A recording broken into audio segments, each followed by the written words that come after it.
आयोजक श्री दिगंबर जैन समाज C2A जनकपुरी नई दिल्ली।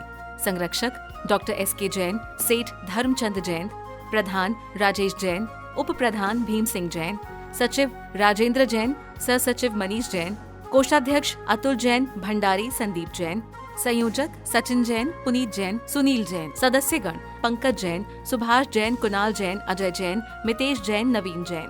महिला मंडल प्रधान कविता जैन, कोषाध्यक्ष स्वाति जैन।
आचार्य श्री का हमारे जिन मंदिर में सत्संग चातुर्मास चल रहा है, बहुत आनंद संपन्न हो रहा है। और आप सभी से विनम्र निवेदन है कि आगामी 8 तारीख रविवार को जिन मंदिर में रथ यात्रा, वार्षिक रथ यात्रा का महोत्सव है, तो आप सभी लोग पधारें और हमारा आतिथ्य स्वीकार करें। महानुभाव गांधी जयंती के दिन सहयोग बोलिए जो आपके मंदिर की व्यवस्था हो कि आज सुंदर विहार जिन मंदिर में हर वर्ष की बात रथ यात्रा का आयोजन किया गया। तरह तरह के धार्मिक कार्यक्रमों का आयोजन समय समय पर समाज के बंधुओं के द्वारा किया जाता है, लेकिन वर्ष में एक बार या 2 बार ऐसा अवसर आता है। रोज हम भगवान जी के मंदिर में आते हैं, सब कुछ देखते हैं, करते हैं, लेकिन साल में 1 या 2 बार ऐसा आता है, आपकी भाषा में कहा जाए तो श्री जी को हम नगर भ्रमण कराने ले जाते हैं, जिससे कि वो भी देख लें कि हम बाहर कैसे रहते हैं, कैसे खाते हैं, कैसे पीते हैं, और वह भी पूरा अवलोकन करके वापस आ जाया करते। एक बार एक व्यक्ति ने मुझसे पूछा कि महाराज जी, भगवान जी की रथ यात्रा रोज क्यों नहीं निकालते हैं, महीने में एक बार क्यों नहीं निकालते हैं, 2 महीने में क्यों नहीं निकालते हैं? मैंने कहा यदि रोज भगवान जी को बाहर निकालेंगे, महीने में एक बार बाहर निकालेंगे, तो जो ये जैनी उल्टे सीधे कार्य करते हैं, भगवान की नजर में सारे आएंगे तो घबरा घबरा कर दोबारा सारा काम कैसे करेंगे? इसलिए उन्होंने कहा भैया साल में एक बार ले जाओ, वो भी पर्युषण पर्व के बाद। क्या ले जाओ? साल में एक बार ले जाइए, वो भी पर्युषण पर्व के बाद, जिसमें क्या है कि वैसे सारे अभी घर के बाहर झंडा लगा है, घर के बाहर त्याग की बात है, इधर की बात है, उधर की बात है। ये तो खैर हर्ष की बात है। सुंदर विहार जिन मंदिर, जैसा ही नाम है सुंदर विहार, वैसे ही देखता हूँ चारों ओर प्रतिमा जी भी। प्रतिमा तो कोई भी भगवान की हो हमेशा सुंदर ही होती है, सिर्फ हमारे देखने के भाव होते हैं कि हम कैसे देख रहे हैं। लेकिन हम जब 1.5-2 साल पहले आए थे, जब पहले श्री दिगंबर में सुंदर विहार मंदिर था, लेकिन जब आए तो यहाँ पर लिख गया है अतिशय क्षेत्र सुंदर विहार दिगंबर। और क्यों लिख गया कि यहाँ पर 2 प्रतिमाएं काफ़ी प्राचीन जो आई हैं, आने के बाद में यहाँ पर स्थापित हो गई, और जो अतिशयकारी हैं, लगभग हजारों वर्ष पुरानी प्रतिमाएं हैं। ये भी आपका पुण्य संयोग है कि लोग हजारों वर्ष पुरानी प्रतिमा जैसी प्रतिमा मंदिर जी में विराजमान करना चाहते हैं और सारा काम संपन्न हो गया। जब मैं पिछले साल कचनेरी में था तो एक कागज आया था, उसमें भी लिखा था कि आचार्य सिद्धांत सागर जी महाराज के, आचार्य सौभाग्य सागर जी महाराज और उनके से सौभाग्य सागर शुभ सागर जी महाराज के सानिध्य में रथ यात्रा, मतलब पिछले साल की रथ यात्रा निकली थी वो हमारे शिष्य के सामने निकली थी और इस बार की हम स्वयं ही आ गए कि 2 साल से लगातार पोस्टर में क्या है, इनको पोस्टर में बदलाव कुछ नहीं करना पड़ा, फोटो वहाँ भी लगी थी यहाँ भी लगी थी, सारा काम अपने आप हो रहा है। कि पिछले साल हुआ था चौमासी था महाराज जी का हमारे, तो उस समय था।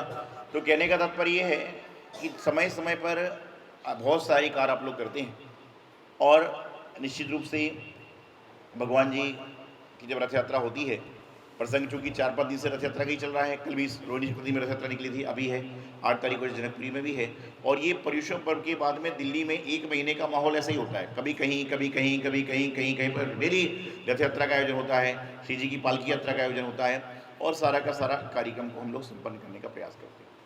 यात्राएँ कल भी मैंने बताया था कि जीवन में कई तरह की होती हैं, कोई शव यात्रा जाती है, कोई बारात वाली यात्रा जाती है, कोई तीर्थ यात्रा जाती है, कोई सफर की यात्रा जाती है, लेकिन उनमें हर व्यक्ति अकेला होता है, परिवार के साथ में होता है, 10-5 लोग होते हैं, लेकिन जब प्रभु जी मस्तक पर सवार होकर जाते हैं तो उसमें सारा समुदाय साथ में होता है, यही रखता है। और मैं तो हर जगह देखता हूँ और जो कोई चीज़ देखता हूँ तो मैं उसमें अपने आप में सोचा करता हूँ, तो बाकी सब जगह बहुत कुछ देखा करता हूँ, लेकिन मैंने एक चीज़ अनोखी यहाँ पर देखी कि जब श्री जी का रथ चल रहा था तो यहाँ के लोगों के मन में क्या कल्पना आई कि भले ही आदिनाथ भगवान का चिन्ह बैल का है, भले ही आदिनाथ भगवान का चिन्ह बैल का है, लेकिन जब भगवान आदिनाथ उस रथ पे सवार हैं तो बैल को नहीं, हम स्वयं भगवान को रथ देंगे। तो सारे के सारे लोग,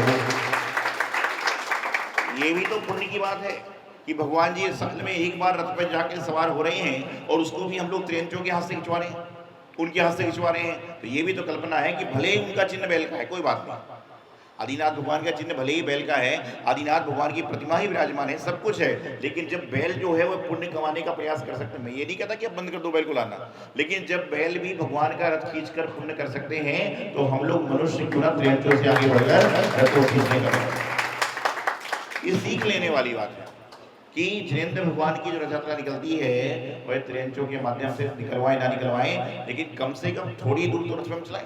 पहले के समय में रथ चलता था और प्रत्येक महिला पुरुष जो भी होते थे अपना अपना हाथ लगा के उसमें चला करते थे। क्यों?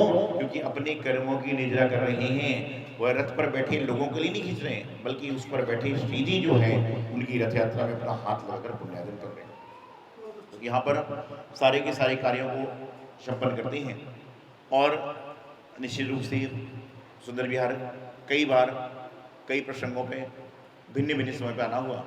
अभी कोई सहयोग नहीं था आने का, सिर्फ जनकपुर जा रहे थे 1 तारीख के, और प्रदीप जी उनकी समिति आई, बोले महाराज जी आप आइए 2 तारीख को रथ यात्रा है। तो सहयोग देखिए कि यहाँ से जाना था और यहीं के सामने से जाना था और तारीख भी यही कल का होता तो कार्यक्रम नहीं हो सकता था। तो ऑटोमेटिकली क्या होता है, आपकी भक्ति होती है तो गुरु महाराज भी अपने आप आगमन उनका अपने आप हो जाया करता है और सारा का सारा काम।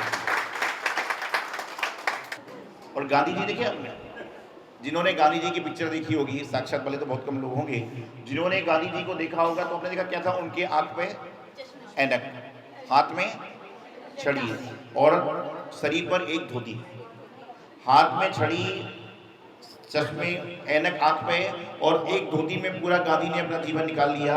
लेकिन गांधी जी ने क्या किया, अपने जीवन में तप किया, त्याग किया।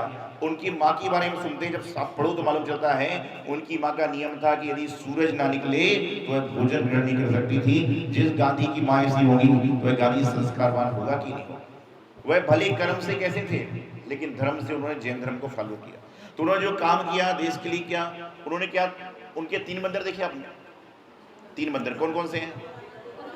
बुरा मत, ऐसा करिए, बुरा मत देखो, बुरा मत सुनो और बुरा मत बोलो। उस समय गांधी जी को मात्र 3 बंदरों की आवश्यकता थी, लेकिन वर्तमान में यदि गांधी जी होते तो एक बंदर और जोड़ लेते। कौन सा जोड़ लेते? गांधी जी होते तो एक बंदर और जोड़ लेते, वो कहते बुरा मत सोचो। क्या है?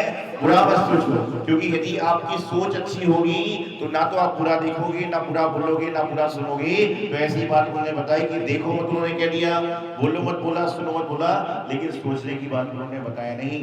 तो मैं हमेशा बात कहता हूँ कि गांधी जी ने क्या किया मालूम नहीं, क्या करके वो ही जानते होंगे, लेकिन आज पूरे भारत देश के लोगों को गांधी से इतना प्रेम है कि घर में पति पत्नी में झगड़ा हो जाए लेकिन गांधी को कोई नहीं छोड़ता। उनके कारण झगड़ा घर में पड़ा हुआ है, उनके कारण झगड़ा पड़ रहा है, वो अलग चीज है, लेकिन उनको कोई छोड़ना नहीं पड़ता है। तो जीवन भर मैं हमेशा एक बात कहता हूँ कि वायरे गांधी क्या चली तेरे नाम की आंधी, जीवन भर रहे एक लगोट में और आ रहे हो आज 10 से लेके 500 रुपए तक के नोटों में, हर नोट में वही। क्या? क्यों? क्योंकि जो कार्य व्यक्ति करता है वही सही हुआ करता है। तो ऐसे कार्य, ये तो महज उनकी जयंती है तो बात बता रहा हूँ, उन्होंने तो बहुत सारे कार्य किए हैं, देश के लिए करे, धर्म के, जो भी किया। हम तो सच्चे नागरिक बनने का प्रयास करें, जिन धर्म के लिए कार्य करने का प्रयास करें और जीवन में अपने कार्य करें। आपसे पुरुष एक बात कहूँगा, कल भी मैंने वहाँ पर कही थी, हर जगह रथ यात्रा में कहता हूँ कि जब मंदिर जी की रथ यात्रा निकलती है तो मैं देखता हूँ श्री जी जाते हैं और जैसे श्री जी घर के बाहर में आते हैं, लोग आरती लेते हैं, आरती करते हैं, गुल्लक में जो दान बांटने डालते हैं, उसके बाद क्या करते हैं लोग? श्री जी की आरती कर ली, भगवान जी का थोड़ा सा आगे चला गया, उसके बाद घर वाला क्या करता है? अरे कुछ करते हो कि नहीं आप लोग? उसके बाद क्या करते हो? नाश्ता बांटते हो, कोई पानी बांटता है, कोई कुछ बांटता है। तो क्या हो रहा है कि आदमी यही तो गलत कार्य कर रहा है कि भगवान जी की आरती कर ली, भक्ति कर लिया। यदि आपको रथ यात्रा में आवश्यकता है तो मात्र जल को ग्रहण करो अपनी चूल्हा की वो करने के लिए। लेकिन आजकल क्या है, वही घर घर में स्टॉल लगा है, कई जगह लोग भगवान जी को थोड़ी देर के लिए ब्रेक दे देते हैं, हम सारा काम कर रहे हैं। ये गलत है। ये जो है रथ यात्रा में आप भगवान के सामने क्या कर रहे हो कि भगवान के सामने उनका एक प्रकार से अपमान चल रहा है, क्योंकि मंदिर जी में आप जाके खड़े होकर खा नहीं सकते। क्यों? क्योंकि भगवान जी हैं। तो रथ यात्रा पे जब तक भगवान जी हैं तो वही तो आपके घर के सामने साक्षात समोषण आ गया है। आवश्यकता है तो पेय पदार्थ दो, लेकिन खाने पीने की व्यवस्था मंदिर में सुंदर सी करते हो ना, तो यही करिए ना। आप घर घर के सामने यही चल रहा है। मैं देखता हूँ कि 2 घंटे रथ यात्रा में है तो उसमें आधा घंटा तो ये नाटकबाजी में चल जाता है कि कोई खा रहा है, कोई पी रहा है, इस चक्कर लगा जाता है। आवश्यकता है लीजिए, लेकिन अनावश्यक है तो उससे बचने का प्रयास करें। और साक्षात में श्री जी के सामने आप बैठते हो तो उनके सामने कुछ नहीं करते, तो साक्षात श्री जी चल रहे हैं, उन पर भी तो विचार करने का प्रयास करें। तो जो भी है समय अपनी गति से बढ़ रहा है, सुंदर से भावों से सुंदर से कार्य करते हुए आपने सुंदर सी रथ यात्रा का आयोजन किया और निश्चित रूप से देव शास्त्र का समागम बिरले ही जीव को प्राप्त होता है। श्रम विनाशम जल रहित पावन अमल ज्योति स्वरूपिणी शरणागतन की अशुचिता हरि करत विमल अनुपरि। ओम ह्रीं श्रीं क्लीं ऐं अरं भं मम हम सम तम बम बम बम मम मम हम सम सम तम तम पम पम झम झम झीं झीं श्रीं श्रीं द्रां द्रां ध्रीं द्रीं द्रावे द्रावे। नमोऽस्ते भगवते श्रीमते पवित्र जले जिनाभिषेचयामि स्वाहा। ऐसे प्रभु जी की शांत मुद्रा कौन वन जल से करे। ऐसे प्रभु जी की शांत मुद्रा कौन वन जल से करे। ऐसे प्रभु जी की शांत मुद्रा कौन वन जल से करे। ऐसे प्रभु जी की शांत मुद्रा कौन वन जल से करे। जस भक्ति वश मन होती दे हम भानु दीपक धरे। तुम तो सहज पवित्र यही निश्चय भयो। तुम पवित्रता हेत नहीं मंजन ठयो। मैं मलिन रागादिक मलते है रयो। महामलिन तन में वसु विधि वश दुख सयो। बीत्यो अनंतो काल यह मेरी अशु। ओम नमो भगवते श्रीमते प्रख्यात शांतिग्राय